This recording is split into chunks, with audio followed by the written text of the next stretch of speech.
then it is my great pleasure to introduce the last speaker of today, Tamara Munzner, who is at the same institution as Michi. She's a professor of computer science at UBC, University of British Columbia in beautiful Vancouver. She got a PhD from Stanford and has been doing visualization for over 30 years. You wouldn't be able to tell. And she's been a towering figure in many different ways. Her intellectual contributions are beyond measurable, I think. She has contributed a lot of really fundamental papers that at least my students and many students across the planet are reading in the BIS courses. But perhaps her most important impact is really the book, Visualization, Analysis, and Design, that she put out a few years ago. And what one of the things that I admire about her most is her ability to really communicate and to articulate difficult things in simple words and simple ways. She has played a significant role in the so-called VGTC community, which is sort of the academic government of our community, if you want to put it this way, to streamline and reform and make the IEEE BIS conferences transparent and enjoyable in many different ways. And I thank her for that. But today she'll be talking about visualization, analysis, and design. Thank you so much for joining, Tamara. I'm looking forward to your talk. Thank you so much for that incredibly kind introduction. So let me just... one of the questions was, how was the department, how did we deal with all the protesting and the civil? I think that was not to me. Okay. And just checking about the logistics am I looking on the chat for the Q&A or the Q&A for the Q&A? Just focus on your slides. I'll be monitoring the chat, and it's up to you. I can wait for questions until the end, or if you want me to interrupt, I'm happy to interrupt as you wish. Why don't we try interrupting as we go, and then we'll see whether there are, if we get too far behind, then I might put a moratorium on that. Sounds good. Okay, great. Then I will rely on you to interrupt me on that. So let's launch into it. So visualization, analysis, and design. Let's start by defining visualization and motivating why we're doing this. So my own current favorite definition of visualization is that computer-based visualization systems provide visual representations of data sets designed to help people carry out tasks more effectively. And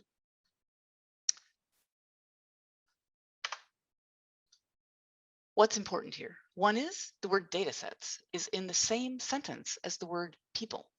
So the context of why we want to do this is that visualization is suitable when there's a need to augment human capabilities rather than replacing people with purely computational decision-making methods. So when are some situations where this happens? We need a human in the loop to understand details because we don't have a fully automatic solution, or we don't fully trust that automatic solution. So this might be a situation where you don't know exactly what questions to ask in advance. If you could write an algorithm or use machine learning to answer a particular question, but what if you have hundreds of questions or even thousands of questions and you want to interplay between them?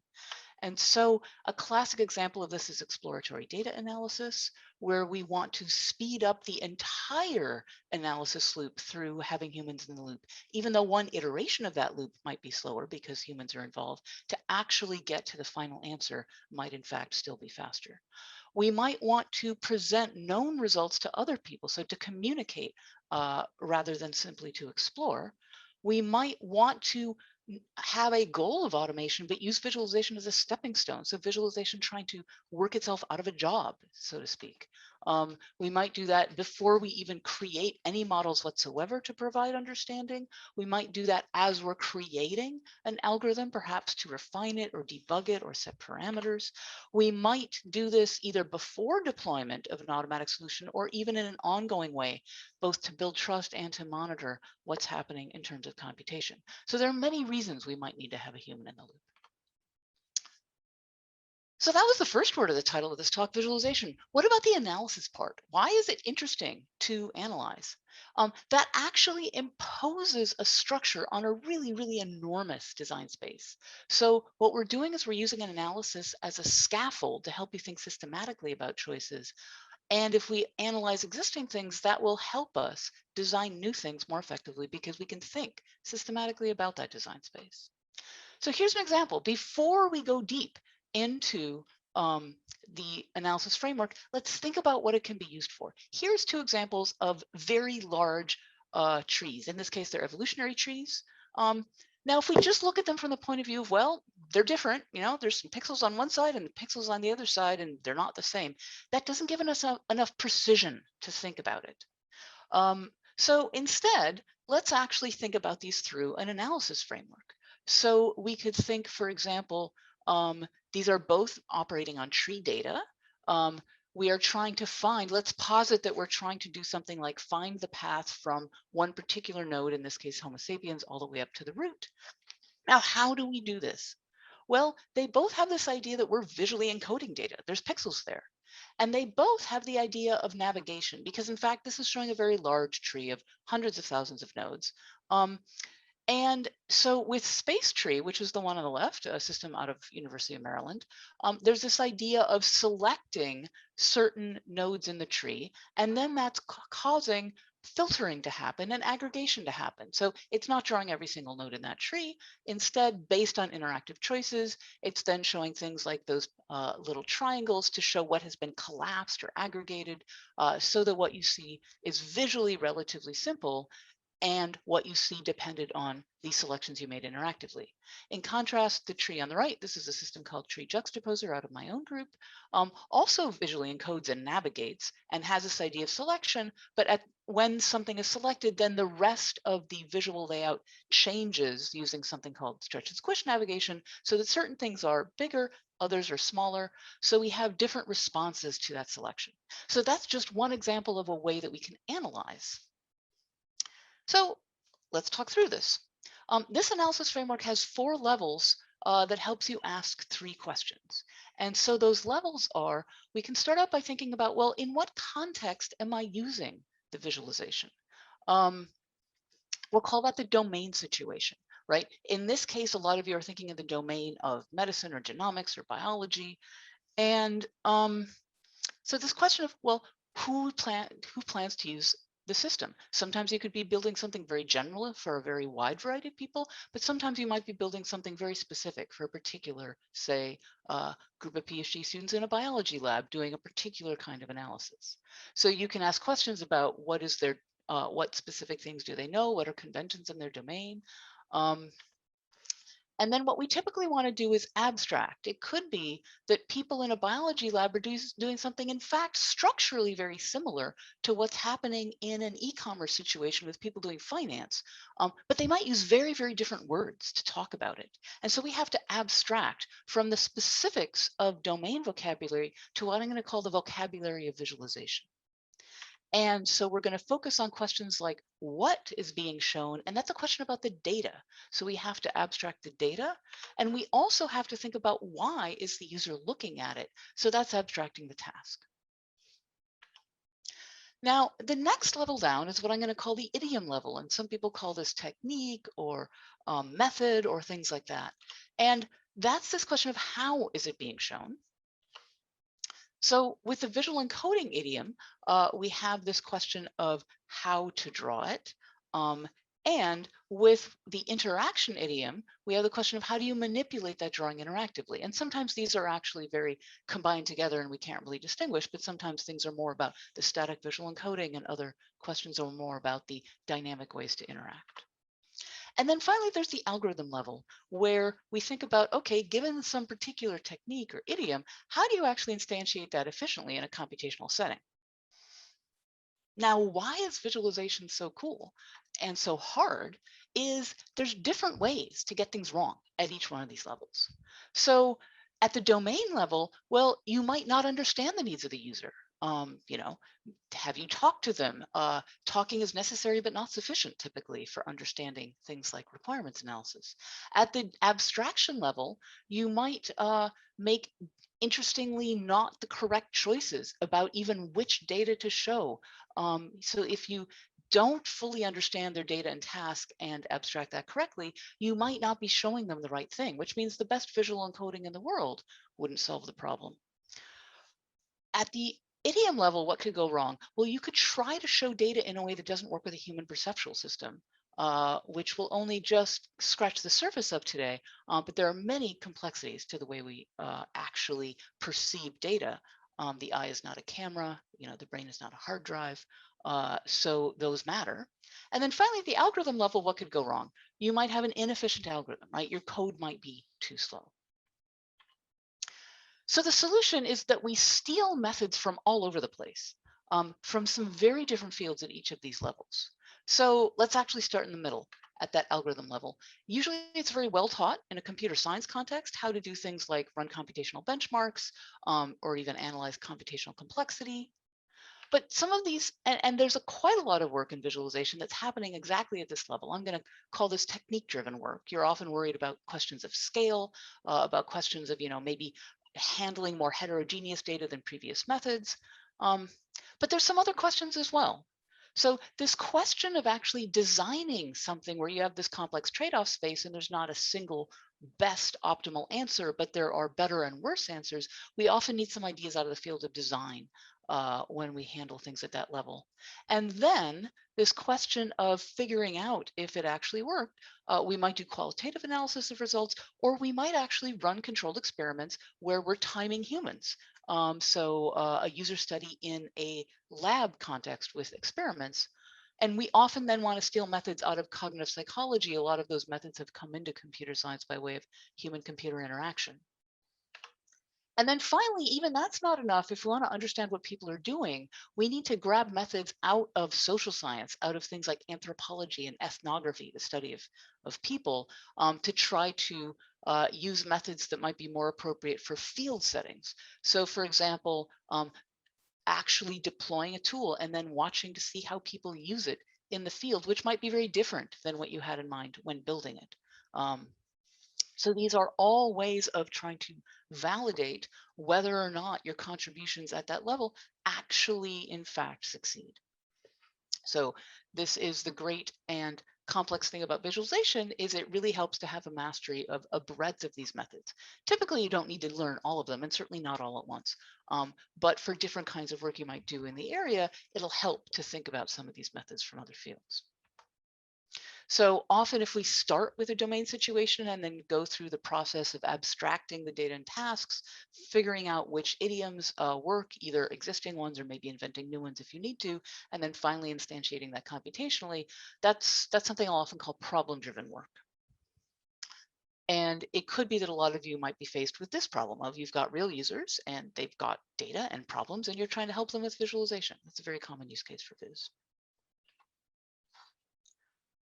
So let's launch into some of these questions of what and why and how. So going back here a sec, this is maybe a giant summary slide full of things. Let's actually just dive into the most crucial questions that have to do with what. And we'll start with this idea of, well, what kind of data sets do you even have? And so with this question of data set types, a very common form of data is tables. In the simple way, we can think of these, right, as rows and columns. A lot of different fields use different terminology for the rows and columns. Today in this talk, I'm going to call columns attributes. I'm going to call rows items in the example of a simple table. And then there's some cell where there's a value. But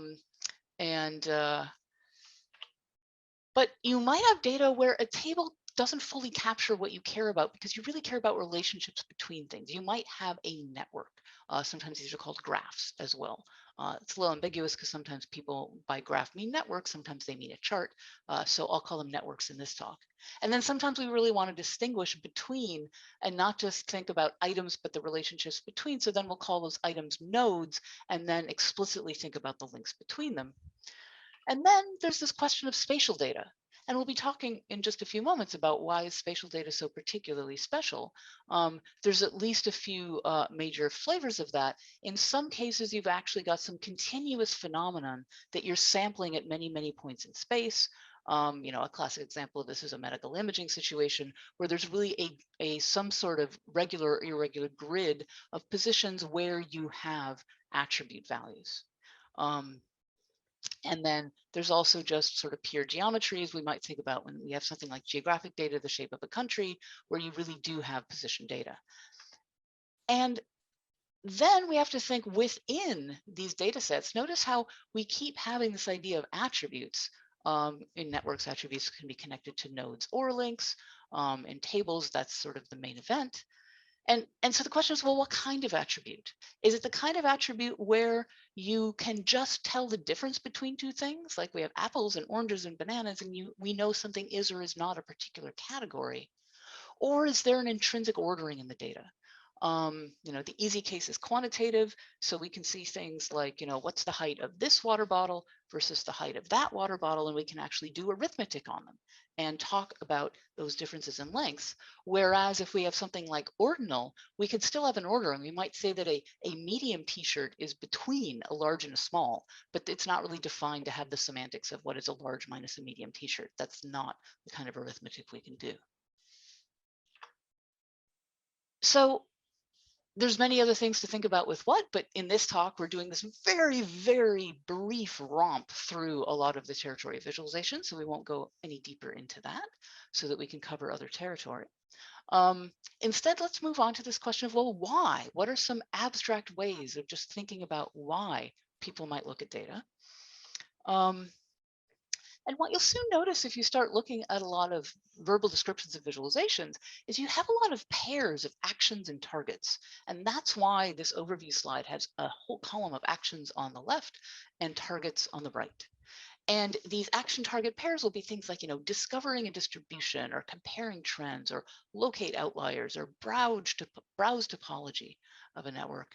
And so, let's think about how these actions and targets can play out. Again, we're trying to be completely abstract and use language that's not tied to a particular application domain.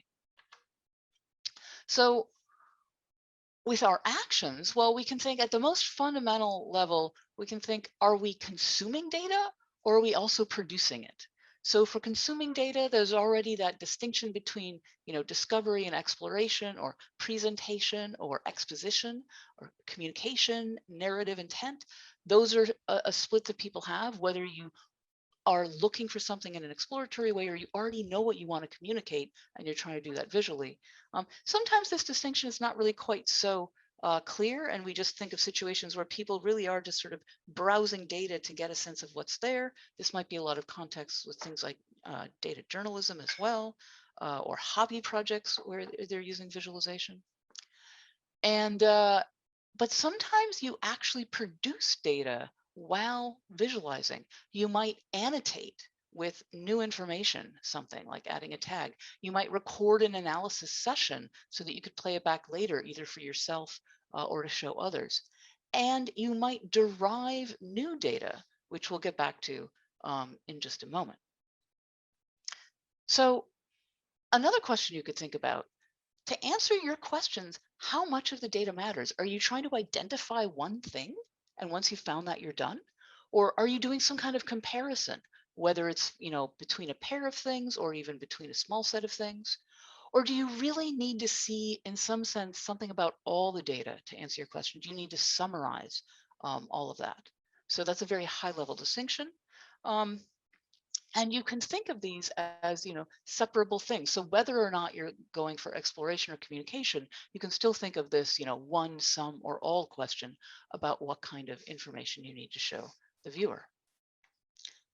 So getting back to that idea of deriving data, what do I mean by that? So this is a really crucial design choice, and this comes into this idea of why is data abstraction actually hard? You don't necessarily get to just take the data set you're given and draw it, visually encode it. You need to decide what the right thing to show is, and you might actually do a series of transformations where you take your original data set and then somehow change or transform that. And only then do you have something where if you draw it, you will actually help the user. Um, we're going to be talking about major strategies for handling complexity. This is the first one. So let's look at a really simple example. Line charts, obviously you've all seen them before. One of basically the earliest line chart ever made, in fact, was really aimed at comparison. Playfair was trying to compare the exports and the imports to Britain. Now you can see these two lines and you can even think about the relationship between these two lines. But that's actually doing a fair amount of cognitive work inside of your head. And with visualization, we're always trying to move the cognitive to the perceptual so that you can use cognition for higher level questions. So instead of actually trying to, with your brain, go off and make these comparisons and then remember and reason about them and deal with some sort of systematic visual illusions, instead, what if we directly computed that? What if we actually did arithmetic on exports minus imports, came up with a thing we're going to call the balance of trade and directly plotted that? Then we can see things much more clearly than we could before. We can actually see things like this, this squiggle going down in this peak. It is more obvious to see these exact magnitudes than if you were actually doing that mentally. So what about a more complex example? Let's take the example of analysis where what we're doing is deriving one attribute, but we're doing it with a global computation. So we're looking at an example here where we've got a network. And there's a lot of different ways to calculate what we're thinking of as a centrality metric for networks or for trees, where you think, how crucial is something. So the example we see up here is if we are looking at a large and complex tree, in this case, there's 500,000 nodes in it. If we were to just take the file and draw the first, 5,000 nodes, we'd probably just get this little red squiggle in the upper left. But if we had a way to compute a good skeleton of that tree, then we could actually take the 5,000 most central nodes and draw those and actually see something that's much more useful, which is what we're seeing on the right. So how was that done? Well, we can think about a chain series of tasks where we start out and we have a tree, and then we're going to calculate a quantitative attribute on each one of the nodes. In this case, the Strahler number is a particular way of computing this that came out of actually hydrogeography, the study of water flowing over terrain. And then that was abstracted. And so then what we could do is once we've got this set of attributes on the nodes, we could do a global computation in this case to filter out the tree. And that gives us the useful skeleton that we can draw here. So that's just an example of using, breaking down what's happening with a visualization by thinking about deriving data along the way. So that was thinking about actions. Now let's think about targets. Right, those were verbs. What about the nouns? So what can we do? Well, certain kinds of targets really are pretty universal in visualization. People are always looking for trends for every kind of data. They're always looking for trends, for outliers. I'm using the word features to mean just any domain specific way of articulating particular things you're looking for. But some kinds of targets are actually sort of depending on exactly the kind of data you have. For example, certain questions you can ask about a single attribute, like what's the distribution of the attribute, or even what are the extreme values, the maxima or the minima. So that's a question you can ask about one attribute, but some questions are intrinsically about multiple attributes, like is one attribute dependent on another? Are two attributes correlated? Can you have a similarity metric between a bunch of attributes? So those are questions that intrinsically need multiple attributes to ask. And then there's also some kinds of questions that you ask that really do depend on the data type, like questions about the topological structure of a network, right? As you traverse the network, hopping from node to node only via the links. So not the geometry of any particular layout, but the topology of the network. That's a question people primarily ask about network data. So questions like, can I trace a path through the network? That's a topological question. Or in the case of spatial data, what's really intrinsically important with spatial data is what is its shape? That is an intrinsic question if the data is inherently spatial. It's much less intrinsic if you choose how to draw the data, as you do with this abstract non-spatial data, like tabular data. So we typically focus on shape much more when it's intrinsic to the data rather than the choice of a designer. So that was a very fast tour through these ideas of what and why. And now let's actually think about how. Now, if we had a whole day, in fact, if we had a whole week, we could get deep, deep, deep into this. But instead, we're going to talk at least at a pretty high level about some of these questions about how to actually visualize data. So let's start by thinking about the use of space. And there's a number of ways we could actually use spatial position to lay out data. There's all kinds of ways to actually use our visual system to understand things. There's spatial position, there's color, there's size, there's shape, there's even motion. So how do we think about all these? So let's establish a vocabulary for talking with. We're going to talk about this idea of marks and channels as a really fundamental way to analyze a visual representation of data.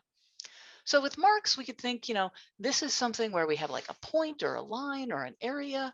Think of it as a geometric primitive where a mark can really represent an item of data. And then what can you do? You can control their appearance through these things we're going to think of as visual channels. So you can have a point at some spot in space. You can shape code things. You can size code things by length or area, in some cases even by volume. You could color code. You could, orientation code where the tilt means something. So there are these ways you can control the appearance of a mark, and that can convey information in the data set. So if we have this idea of marks and channels, well, it gives us a way to analyze the structure of idioms as some combination of marks and channels, at least for the simple idioms. So, I'm sure you've all seen bar charts. Thinking about this analytically, what have we got? We're encoding with vertical position, and we've got a line mark. Thinking about a scatter plot, well, we're actually encoding with both vertical and horizontal spatial position. We switch to a point mark. What could we do? We could add a color coding, still have a point mark. We could even add a size coding, even as we have vertical and horizontal position and the color coding. So this is giving us a vocabulary to talk about the structure of visualizations with. There's a lot of channels. How do you decide which ones to use in which context? Well, there is actually a fair amount of guidance from many, many, many years of experiments. So one big idea is that not all attributes have the same kinds of perceptual properties. And so remember how we talked about attributes as being ordered versus categorical. That's a really fundamental thing where even the way we perceive data, certain kinds of visual channels do convey magnitude, right? You can think about, how much questions, because you could say something like, how much further is this point than that along a common scale, or how much bigger is this shape than that shape, how much darker, how much more curved. So, how much more tilted. These are how much questions. And these are a great match if you have attributes that are ordered. Now, on the other hand, there's certain kinds of channels that are much more about identity, not about magnitude, but more about, is this a thing or not? Like, is it this color? Is it red or green or blue? Is it in this region? What region is it? What color is it? What is the motion of some, say oscillatory motion? What shape is it? So these are a great match with the categorical attributes. So there's a fundamental principle of expressiveness, which is that you really want to match this fundamental characteristic of your visual channel and of your data. So we notice how everything on the left is a magnitude channel, everything on the right is an identity channel. Now, there's also some idea of, well, how good are these at conveying information to the human perceptual system? And these are not all created equal either. There is a major difference in the accuracy of perception. So this is not a coincidence that I've actually got things in lists. These are ordered roughly by effectiveness, where we can think about, if you encode information with this channel, can people actually read it out?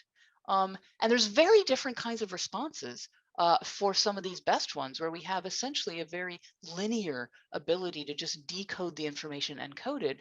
And then as we descend here, we are less and less able to accurately perceive things. So we do have to think about how accurately can we perceive things? How distinguishable are they? One thing to notice is that position is near the top of both the magnitude channels and also the identity channels for what region is something in, and how far is something along an aligned common scale. These are things that allow us to really think about spatial position as a completely central question when we're encoding data. So again, not all channels are created equal.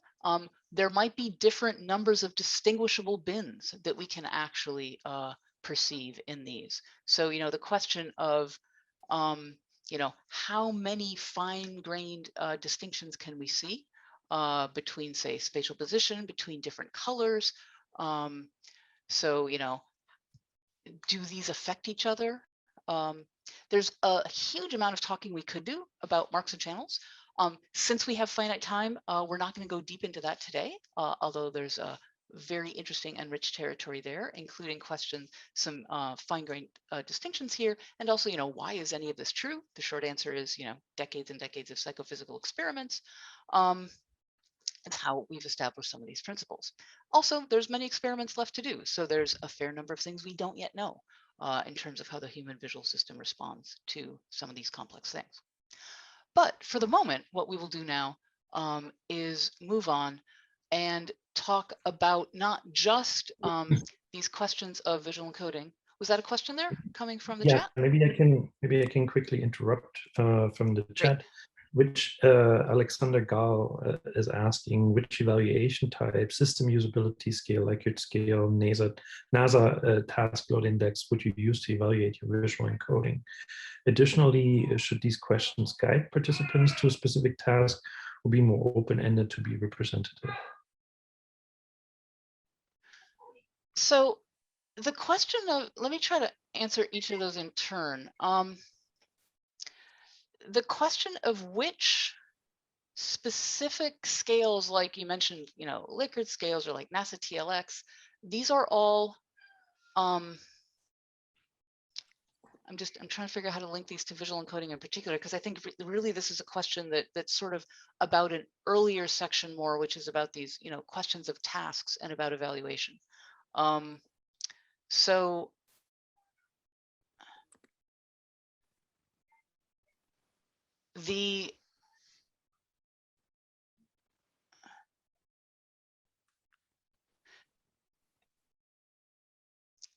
I'm struggling because I have to go, I think, about 3 levels up from where we were to try to put this into some kind of context.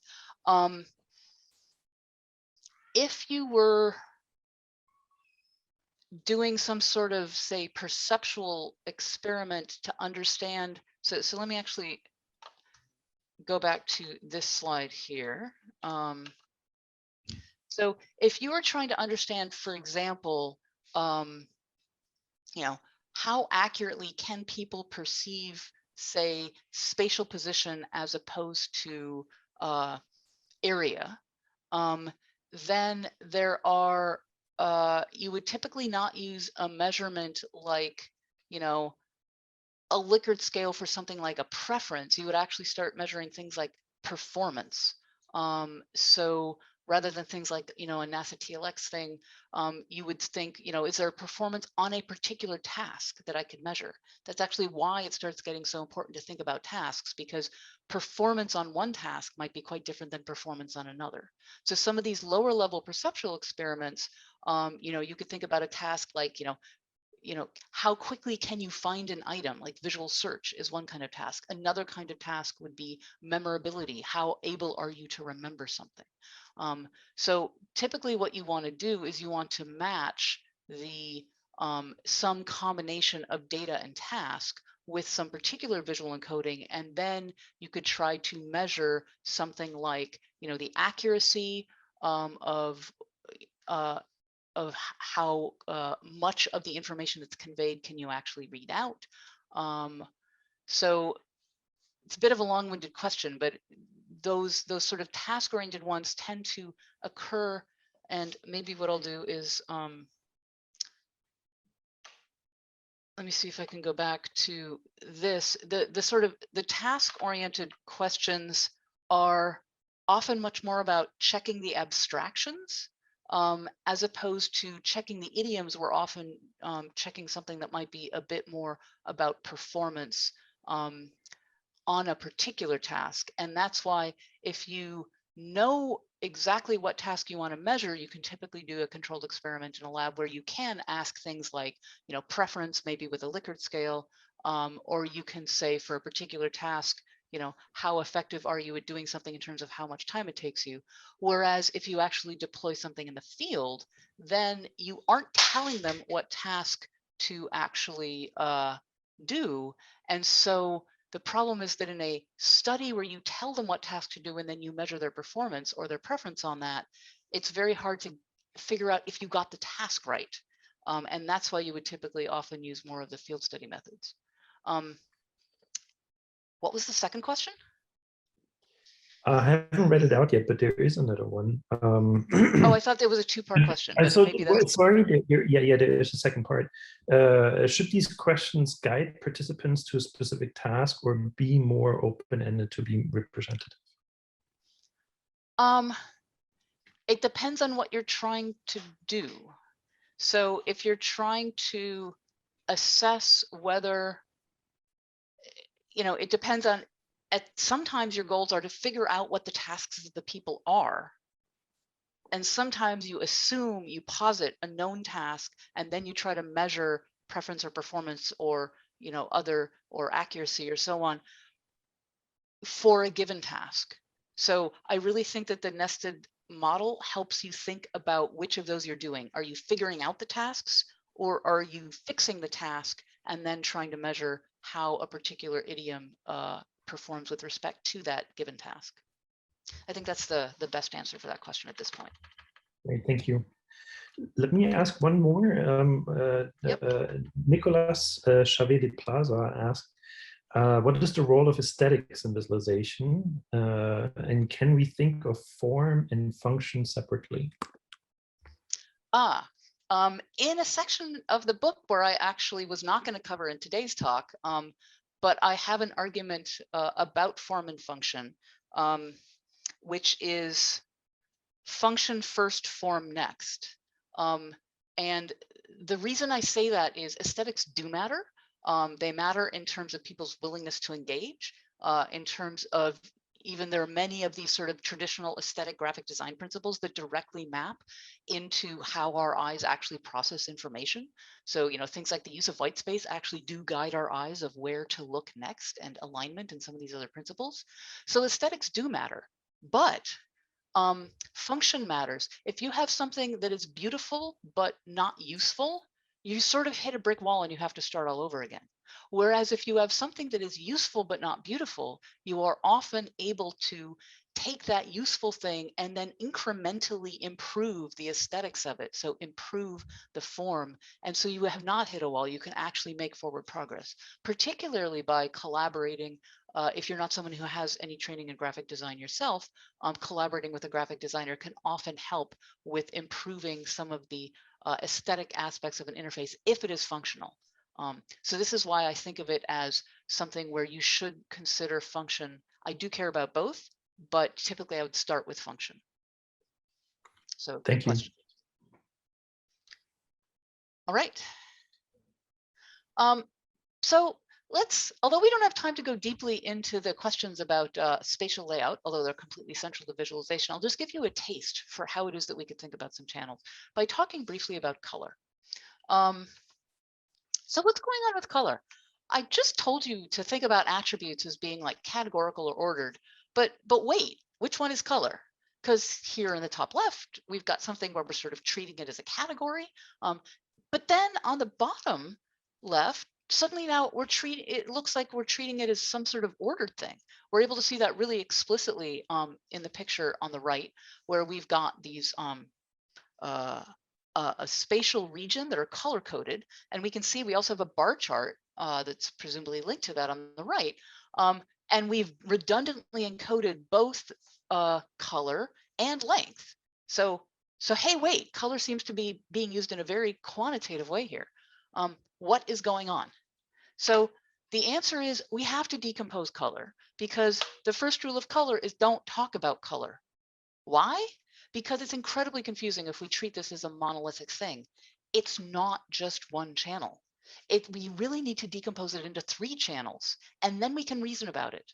There are 2 ordered channels that can actually show these magnitudes. So the luminance, you can think of that as the black and white channel, like how bright is something, and then the saturation channel, like how colorful is something. So you can go from sort of pale pink to hot pink.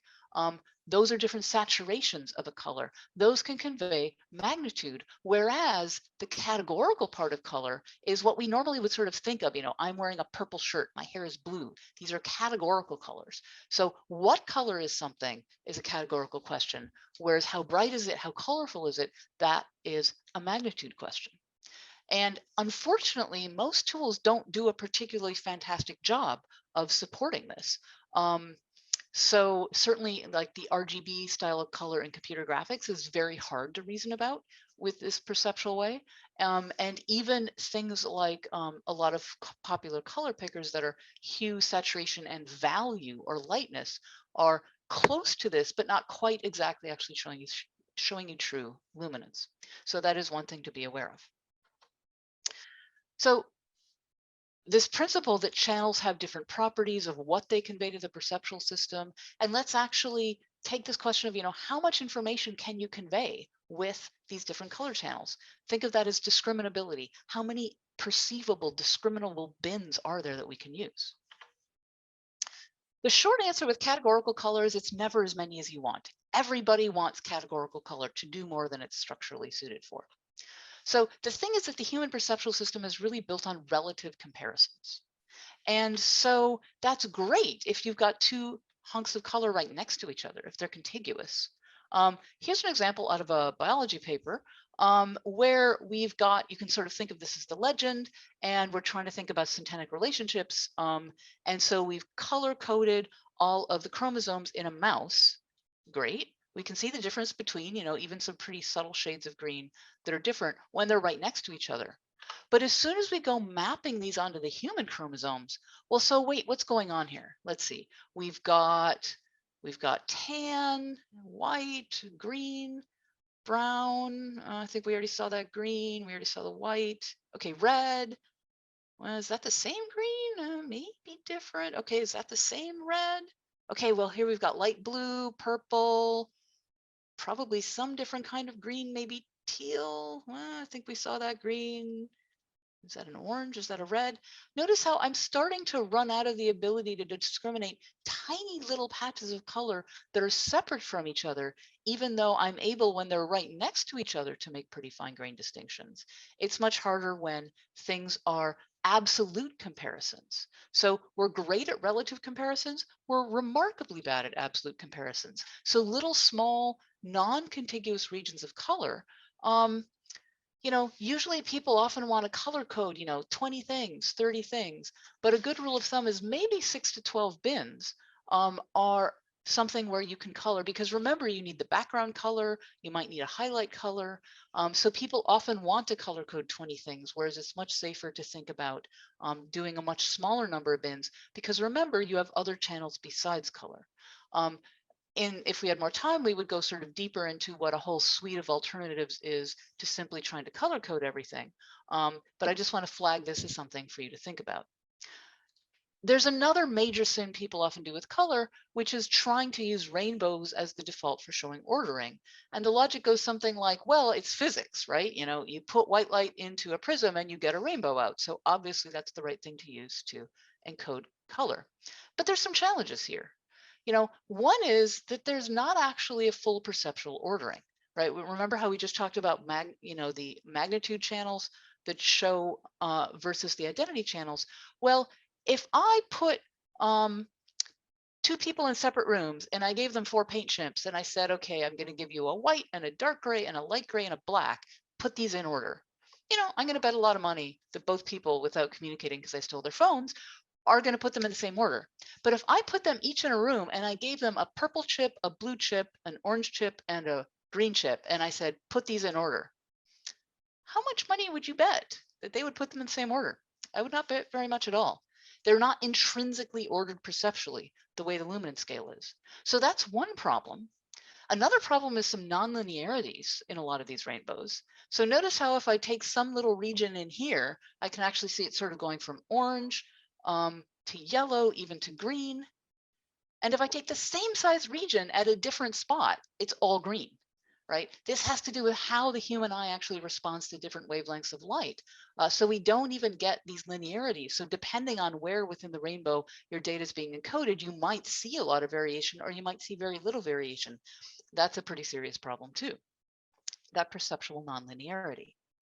So there are some benefits to rainbows. They allow us to really see and name some small scale structures. So depending on what you're doing, it's not always as bad.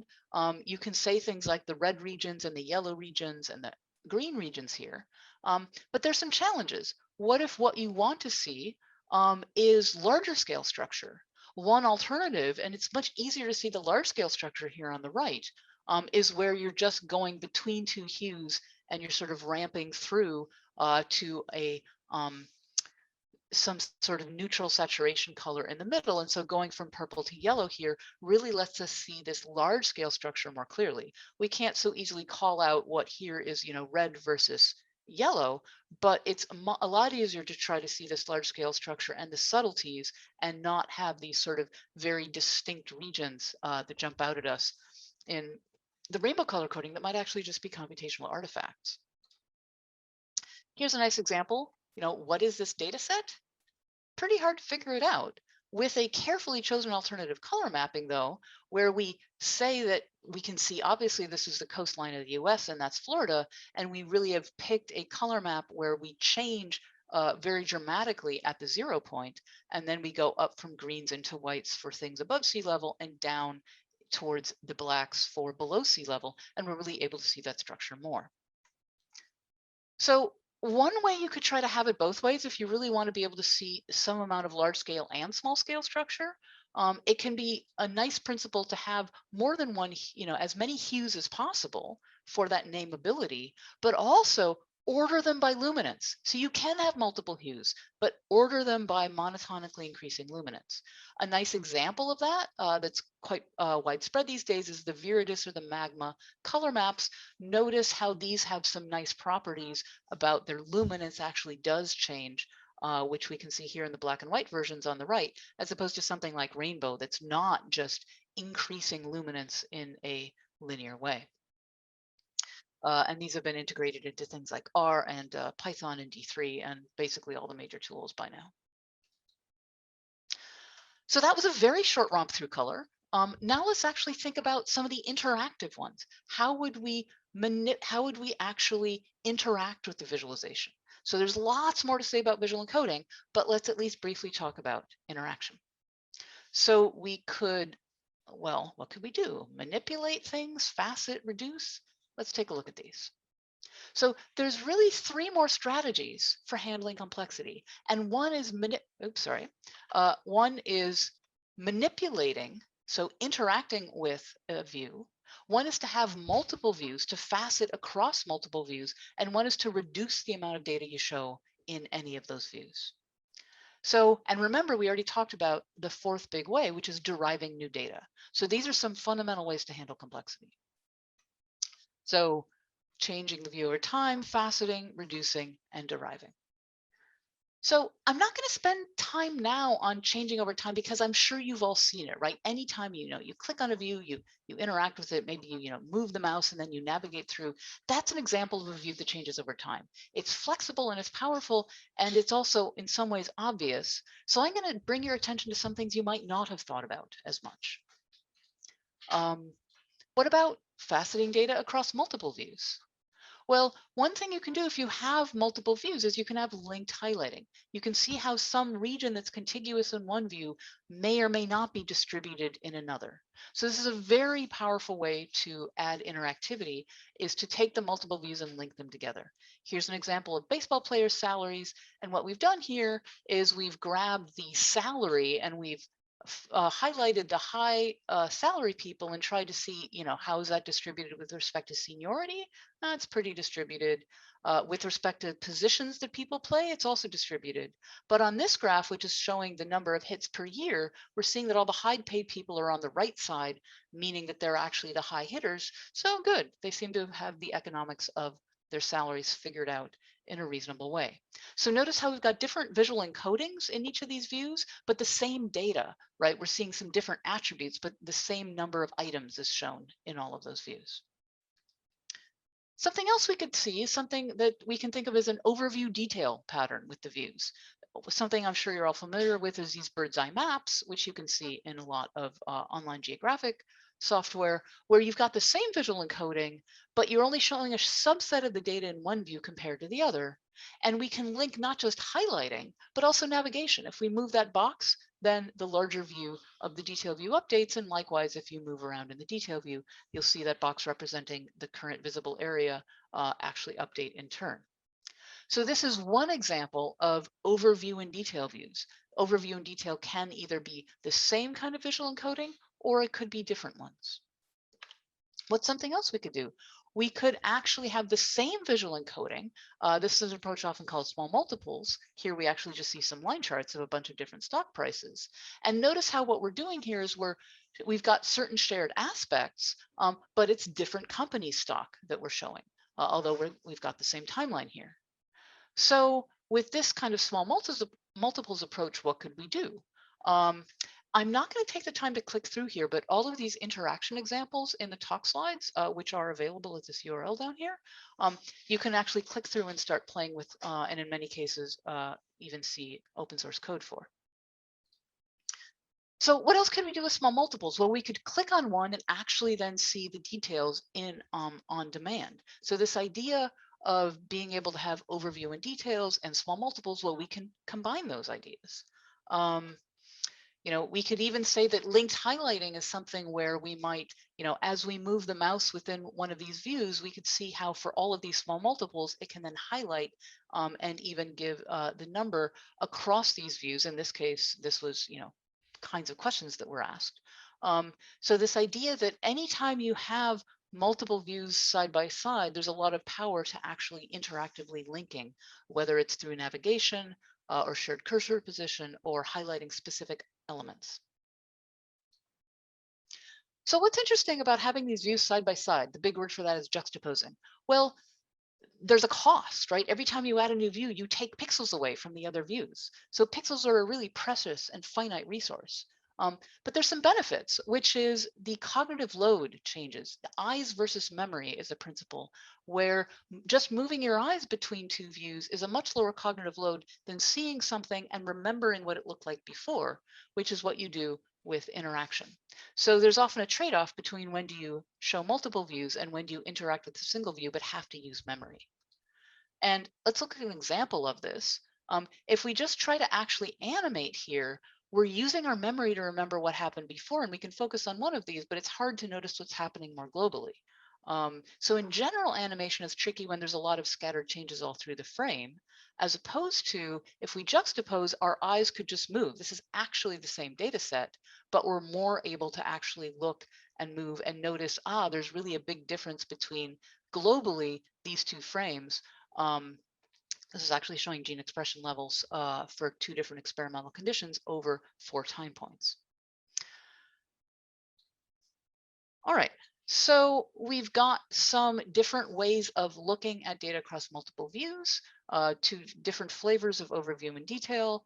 So we can either have the same or different visual encodings, and we can share either all or some or none of the data between views. So let's briefly talk about one more strategy, which is reducing what we see in a single view. So we can think of reducing and increasing really just as inverses. And filtering is sort of easy to think about. You just literally don't draw something, often in response to a user selection. And it's straightforward. It's easy to explain. It's easier to compute often. But people often don't think about what they can't see, even if they themselves have just turned it off. So the really interesting place to think is about aggregation, where instead of simply not drawing things, you somehow try to draw a proxy for the entire set of things that you're not showing. And then the hard part is, well, how exactly do you do that? And the devil is in the details. And of course, you can combine these. In fact, you can combine all of these strategies of reducing and faceting and changing and deriving. And that's often what people do in realistic complex situations. So let's talk a little bit about aggregation. I'm sure you all have seen things like box plots. That's a static way to aggregate items where you're trying to handle tasks like finding a distribution within a single attribute. And what do? Well, from an analysis point of view, we derive data and then we visually encode that data. In this case, it's 5 quantitative attributes that represent a statistical summary, and then we visually encode those. But there's some more complex things we could do, right? We could think about some of the problems with spatial aggregation. What's interesting and tricky about this is, think of this like a sort of a 2-dimensional version of what you're struggling with something like a histogram, is that even just changing the boundaries of the cartographic region can give you completely different results. So here is 3 different ways to aggregate where the visual patterns you see are completely different, just depending on what the zones of the data are. Those of you who follow politics will know that this is a phenomenon known as gerrymandering, when we do this with voting districts. And it's tricky because there's not a single right answer, but the effects of both how you partition and also the scale at which you partition, again, can dramatically change what kind of a picture you see. How are we doing for time? We're getting sort of close up against, but I'm very near the end. So shall I skip the last few slides or blast through the last couple? Officially we're at the end of the time. However, we also have a couple more questions, but right. I think what I'll do is I'm not gonna get into dimensionality reduction. I'll just say that that's a way to aggregate attributes rather than aggregating items. But I think I'll skip that for now because I think it'll be better to actually have some time for questions, because we covered a lot of territory, the what and the why and the how. So let's actually go straight then to the questions. So sorry for starting a few minutes late, which meant that we were a little over. That's okay. Thank you so much for a lovely talk. As always, there were a couple of questions. I'm going to start with the last one by Jules Worms. I loved learning about visualization through your book. It generalizes and structures concepts within data visualization in such a strong way. Do you think the area of visualization will outgrow some of these concepts over time? Or do you think we will mostly get better at working within the fundamentals laid out in this book?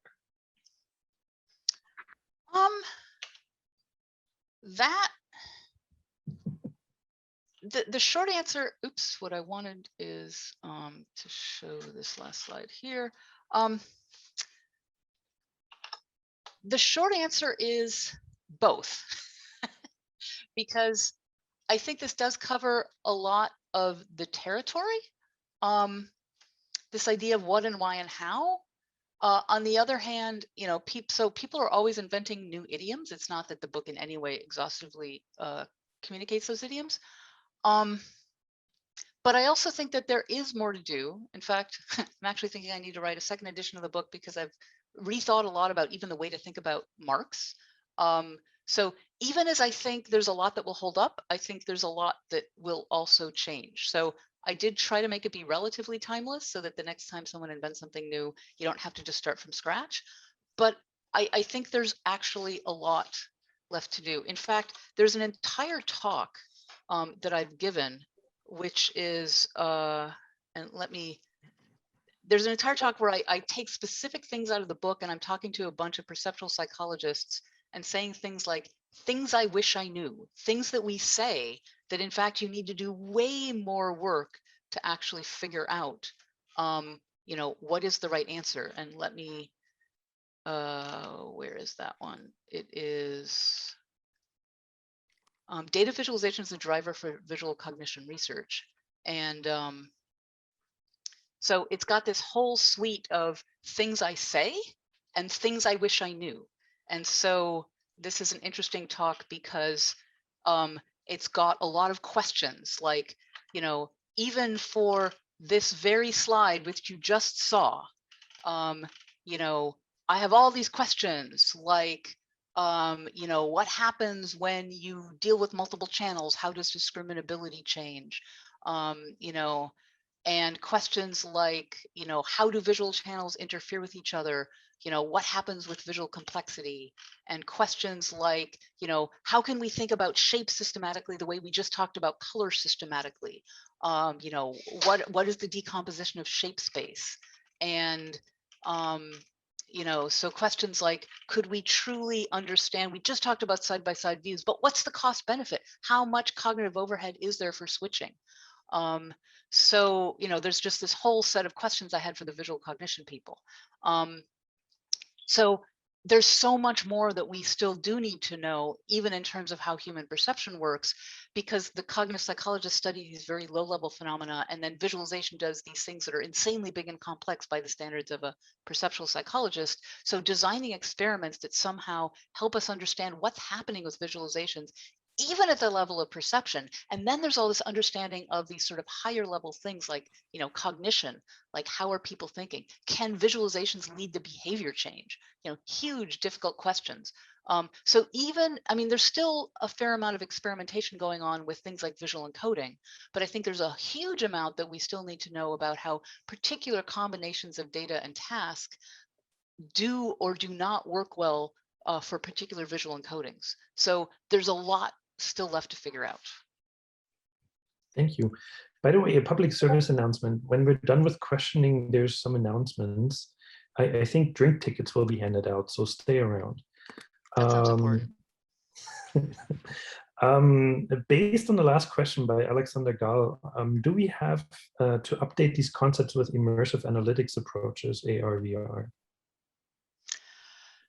That is another interesting question.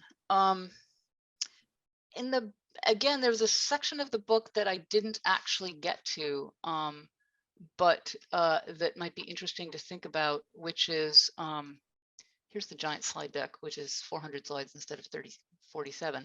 And that goes deeper into some of these questions about 3D versus 2D. And immersive analytics is sort of very intrinsically tied up in these questions. And so one of the things I've argued with immersion in particular is, where is that section? There's a slide for this. Oh, these might be in the book order, which means it would be, so this question of when you would, you know, when would you actually get benefit from immersing? Now, this is a complex question. A lot of people have made arguments for immersive analytics lately that I think are more nuanced than came before. There's a lot of situations where you don't necessarily need immersion for purely abstract data because the sense of presence is not so crucial. And some of these challenges about understanding 3D versus 2D, and in general, I argue that often you don't necessarily need so much with 3D with abstract non-spatial data, although if you have spatial 3D data, then you often do need to understand that sense of shape. And so, you know, some of these questions about, you know, when do you actually need to see 3D and what are the benefits that gives you, that very much ties in with the immersive analytics questions. So the question of when does the benefits of immersion actually benefit, because, for example, often you're giving up resolution, at least with today's technology. There is typically you're not paying a heavy price computationally in terms of latency, so that's not so much an issue anymore. But sometimes the resolution really matters. I talk a lot about pixels being precious. What I have seen, though, is some compelling work, not so much for virtual reality, but for augmented reality, where you're trying to actually interact with the world and then see some even possibly abstract data shown in context in the world. There's a really great, I can't remember if it was the keynote or the capstone, but Dieter Schmalzsteig gave a great talk at Viz a few years ago where he really walked us through some of the state of the art of that. So I got a lot more sold on immersion for augmented reality. I'm still skeptical about virtual reality though. Thank you. Then there was a less serious question, but still I'd be curious about your answer. Is Arman Ganad asked, if there's a frequent thing you see done wrong in publications that really gets on your nerves. Oh, yes. Yes, yes, there are some things that I've seen wrong. One of my, I mean, I rarely say do not do something. I more often say, you know, there are certain combinations of data and tasks for which certain visual encodings are more versus less effective. But it is pretty hard to love a 3D pie chart. It's very, very hard to love. There's a great site, viz.wtf, which is a motherload of excellent bad examples. Anytime I have to give a new talk, I just sort of look at the latest ones and then can riff off them for quite some time. So, you know, I would say like this like completely unjustified use of 3D where you take information that people are actually trying to make, you know, careful, high precision things with, and then you know, go and like gratuitously embed them in 3D. So suddenly you have perspective distortion. So you can't even like actually compare things like position and areas. I'm not a huge fan of that. Awesome. And last, perhaps not least, I don't know. There's a number of people that commented that they just really enjoy listening to your lectures and talks. Do you have an audiobook? Oh, I don't. Out as an Well, audiobook. You might want to consider it. That's an interesting idea. I have various talk sites. So there are, if people are interested in more, there are a whole lot of talks that are available on this webpage with videos, including like some half-day and full-day tutorials I've given. So if people do like more talking, I can certainly talk at them through video. But I'm gonna have to think about an audiobook. You've just given me something entirely new to think about. Thank you so much, folks. Sorry for the slightly delayed start with technical troubles, but I am glad to have been able to talk to you. Thank you so much for a lovely talk. Much appreciated, and for the time. And that brings us almost to the end of today, but there's a couple of announcements. Yeah, so let me just first thank Tamara for this great talk as well. It's amazing as always. So I think all of us enjoyed that so much. It's really great.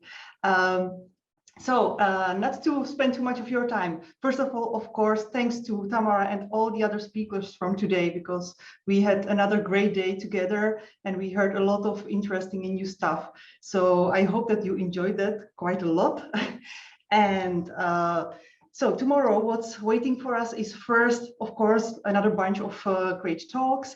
And there will be another like refreshment, which will be a mentoring session about some tips and tricks for conducting a successful PhD by Meister Eddie Gröller. So I think this will be one of the highlights of, this week as well.